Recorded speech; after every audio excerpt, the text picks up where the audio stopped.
Unahin po natin iyang kay Saldico. Mga kababayan, ito nga po. Ito nga po ang ngayon balita ngayon na susuko na nga si Saldico. So ngayon mga kababayan, kung susuko nga si Saldico, imposible po ito. Kasi actually, imposibleng walang ilalaglag ito. Ma'am Berncita Mediante, hello po. Oo, dapat mag-iingat ka kasi sikat ka. Sabi ni Ma'am Imo Batikos na Ma'am, hindi man ako si Banat Bay. Diba? Nako, mga kababayan, delikado ito. Nako, hindi to magugustuhan ng mga DDS. O, di ba? Ay, nako, pagka mag-surrender ito si Saldico, ito na naman ay sisipain ng mga DDS, mga kababayan. Sasabihin na naman nila ito, hindi yan ganito, hindi namin yan sinusuportahan. Ganyan-ganyan. Nako, ito po pakinggan ninyo mga kababayan, totoo po yan.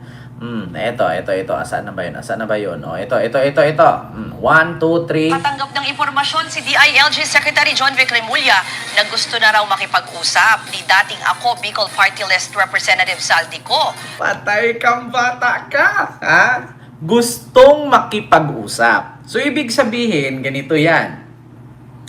Kasi, actually talaga, mga kababayan, sa lahat po ng kongresista, sa appropriation budget, si Saldico po ang may hawak.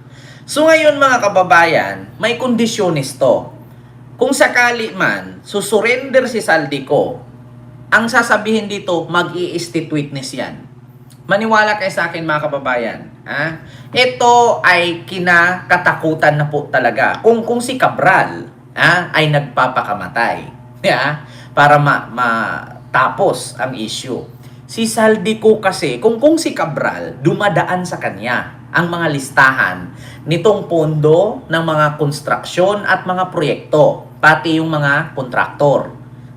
Sino ang koneksyon, sinong may koneksyon sa kontraktor, sinong politician, dumadaan kay Cabral. Pero, mga kababayan, ang pinakamahalaga dyan, walang dadaan kay Cabral kung walang pundong iniluwa si Saldico. Yan ngayon mga kababayan. Kay Cabral, listahan lang yon. Sa listahan ni Cabral, mga kababayan, meron doon, propose pa lang, meron din doon na distribute na. Mga kababayan, merong na-distribute, merong hindi pa na-distribute, merong naaprubahan, merong wala pang naaprubahan. Yun ang nasa listahan ni Cabral. Pero kay Saldico, mga kababayan, ito ang importante kasi nire-release na talaga sa kanya. Pag ang pera ay niluwa niya, binitawan niya, ibig sabihin, na-release na yan. Kasi sa proposed budget, mga kababayan, proposal pa lang, ibig sabihin, wala pang pera yon. Kay Saldico kasi, siya na yung magre-release. So ngayon mga kababayan, si Saldico, kapag magsalita kung kanino ko to ibigay, kanino ko to ihatid, kanino ko to ipadala, diyan yan ngayon malalaman kung sino ang nasa likod. Sabi pa nga ni Aimee, may mga babalikta daw.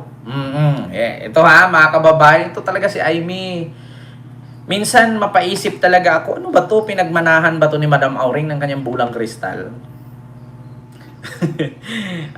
Ito mga kababayan, pakinggan nyo muna si Aimee bago natin idiretso dito kay Saldico. Ito po Aimee Marcos may babaliktad. Ayan, babaliktad. Ito, pakinggan natin. Mga kababayan, yung sabi ni Aimee Marcos. Yung mga may kasalanan ay ang matakot. Ang mga nag-iingay pa ang sinisindak. Gusto ko lang i-rectify, umattend ako nung unang hearing. So magre-recount na yung Marin. Yun daw ang paputok yung pasabot. Diba? At saka, yung 17 congressman na lang ang hahatakin. Hindi na star witness ang aking pinsan. Yun ata yung original plan Information hindi po darating si Bago ata isip, nahiya din sa sarili. Bago daw isip. ang information ninyo. Kasi ang dating narinig ko, magiging state witness, siya ang magiging star witness, bibigyan ng witness protection. Pwede ba naman yun? Niloloko na tayo ng lubus-lubusan. Nako. Thank you, ma'am. Yeah, but that's Nako, mga kababayan. Eto na, nagbago daw, ha? Kay Nonrod, sigsag mukha. Ito mga kababayan, nagbago na daw. Yung state witness, naging star witness, tapos yung pinsan niya dapat si Romualdez noon, hindi na daw ngayon. Nako po, ito na, mga kababayan. Nako po, my God, talaga. Paano ito? Sige nga. Sa ni dating ako Bicol Party List Representative Saldico na patuloy na tinutugis dahil sa anomalya sa flood control scandal at live mula sa Quezon City. Sabi ni Sir Nino Barsaga, Kent, may alamang ka ba masarap sa manggayan? Oo! Meron ako alamang doon, kaso hilaw pa eh. Oo. At saka yung mga alamang, pag idikit mo sa mangga, tumatalon sila. Sir Nino, yung alamang, pag idikit mo sa mangga, tumatalon sila. Continue. Ito, no? Oo, may extras report po si Brian Castillo. Brian, ano ba yung mga detalye nito na bakit nagparamdam? Ano daw ang sinabi? Ala?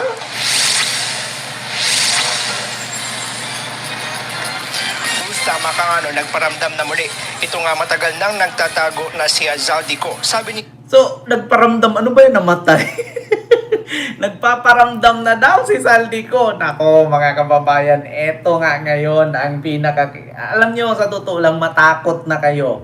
Matakot na kayo. Kasi, sa totoo lang, mga kababayan, eto, unahan ko na kayo, ha. According sa aking mga Intel, sa Bisaya, yung Intel, tinggil yan sa poke. Intel or intelligence, yung mga biik na mga walang puwet. Ang sabi sa akin, yun daw mga video na nagsalita si Saldico, hindi daw siya yun. Actually daw, si Saldico, mga kababayan, hindi daw halos makalabas at makapagsalita ng straight kasi under recovery. May sakit si Saldico. So ngayon mga kababayan, according sa nagsabi sa akin, yun daw mga video na inilabas at pinagpiestahan ng mga DDS, AI daw yun at hindi daw siya yun. At ito pa mga kababayan, yung page na nakapangalan ni Ako Bicol Party List Saldico, hindi daw siya ang may hawak niyan, which is nasa Pilipinas po ang page, na hindi po siya ang moderator niyan. Actually mga kababayan, according sa aking mga intelligence, 21 katao pala ang may hawak ng page ni Saldico at si Saldico hindi po ang may hawak niyan. Ito na, mga kababayan. According sa kay Saldico, kaya gustong makipag-usap si Saldico, merong lilinawin.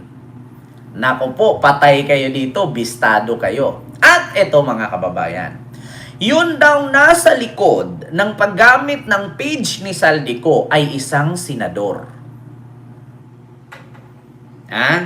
Isang senador na kung saan laging nakipag-meet sa BGC.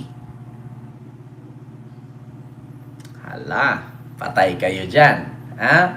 Isang senador ang nag-utos sa isa sa 21 ka-moderator sa page ni Saldico ang mag-edit at mag-upload at sabihing si Saldico daw yun. Nako, mga kababayan. Sa madaling salita, according sa akin nakarating, chismis, huwag paniwalaan. Si Saldico daw ay ginamit. Kumbaga sa madaling salita, yung moderator ni Saldico na nasa Pilipinas lang, hindi pala si Saldico ang may hawak ng page na yan, kundi ang moderator niya na 21 katao. Yung 21 katao na yan, isa or dalawa o tatlo dyan, inutusan ng isang senador para gumawa ng AI video na magsalita. Kunwari si Saldico na ganito, ganyan, ganun. Pero ang katotohanan, hindi po si Saldico ang nagsalita. Kasi kung napansin nga ninyo at mismo ang Malacanang ang nakapagsabi na ang unang video, payat siya, panot, straight ang buhok. Nung pagkasunod ng tawag doon, ano ba yun? Episode 1, Episode 2, Episode 3, pagka Episode 4, tumaba si Saldico. 'Di ba? Tumaba si Saldico, mga kababayan, na nagulat ang lahat. Unang labas, payat, matangos ang ilong, ang ngipin may siwang. Nung pang-apat na video lumabas, kulot na ang buhok, mataba na ang mukha, wala nang siwang ang ngipin.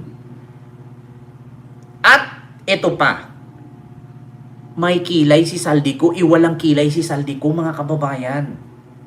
Ngayon, malalaman natin yan kapag sumuko si Saldico kung sino ang nasa likod ng gumawa ng AI para siraan si Pangulong Bongbong Marcos. Mga kababayan, tandaan niyo po, according sa aking chismis na nakalap, ang nag-a-upload ng video ni Saldico na nagsasalita siya patungkol sa mali-malitang pera ay sa BGC, sa Taguig po nang galing ang uploading video, hindi po sa Portugal. Mga kababayan, ang uploading video ay naka-base sa Philippines, hindi po sa Portugal. Kasi makikita po ang IP address na kung si Saldico man ang may hawak ng page, di sana si Saldico. Sa Portugal dapat ang IP address. Bakit sa BGC Taguig? Malapit sa SM Aura. Diba? Kaya ngayon mga kababayan, malaking question po yan.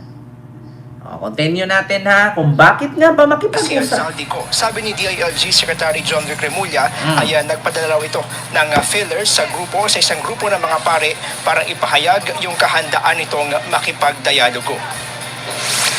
Galing daw ang impormasyong yan mula sa kanyang kapatid na si Ombudsman Jesus Crispin Remulla. Sineseryoso naman daw ni DILG Secretary John Vic Remulla ang impormasyong ito at handa naman silang makipag-usap sa kampo ni Ko. Pero sabi ni Remulla, patuloy pa rin niyang bineberipika ang naturang fillers, lalo't pinagpasapasahan na raw ang mensaheng ito. Pinaniniwala ang nagtatago si Ko sa Portugal matapos maglabas ng warrant of arrest ang korte laban sa kanya. Yan ay dahil sa pagkakasangkot nito sa umunoy maanumalyang road dike project sa Oriental Mindoro. Aminado naman si Secretary Remulla na hindi magiging madali ang pagpapawi kay Saldico sa bansa, lalo't wala ring extradition treaty sa pagitan ng Portugal at Pilipinas. Narito ang pahayag ni DILG Secretary John Vic Remulla. Meron na siyang feelers na through sa mga ibang pare na kilala niya. Not exactly, parang nagpapakonect na gusto ng dialogue sa amin. So, pero of course, that's not verified. Pag before the issuance of passport, pwede siya i-deport. Kung nasa kanya na yung passport, then he committed the crime. Then he has to be tried there. Criminal mind talaga. May escape route kagad eh. Di ba? Ang galing na escape route niya. Maaga pa lang Feb. 1 year na siya. Nasa 1 year na siya abroad. Hindi na nakauwi dito. So, 1 year na siya sa abroad, hindi siya nakauwi kasi nagpapagamot. So ngayon mga kababayan, sinamantala ito. Pangalawa, ganito pa. Bukod dyan mga kababayan, kay Saldico, bakit nung naglabas ng video ang page ni Saldico ay hindi man lang nag-react ang kanyang abogado na nasa Pilipinas lang naman? Sige nga, bakit hindi man lang ginawa or nag-message si Saldico na itong aking mga sasabihin ay gawin mong notaryado? Andiyan yung abogado niya. Sige nga, kung ikaw si Saldico at ilaglag mo yung mga kasabwat mo para manabla ka, andyan yung abogado mo. Diba? Nandyan yung abogado mo, bakit hindi mo utusan, attorney? Itong mga bidyong ilabas ko, magpa-presscon ka. Na dapat itong mga sinasabi ko sa social media at yung bidyong ilabas ko ay notaryado. Kasi nandyan yung abogado niya. pwede naman siya mag-take oath sa pamamagitan na nandyan yung abogado niya through video call.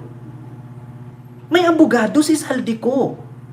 At bakit hindi sinabihan ni Saldico na ang mga bidyong ilalabas ko na may kinalaman sa insertion sa mga mali-malitang pera na hinahatid ay maging authenticated at notaryado, kausapin ko muna yung aking lawyer. At mismo, lawyer ang maglabas niyan.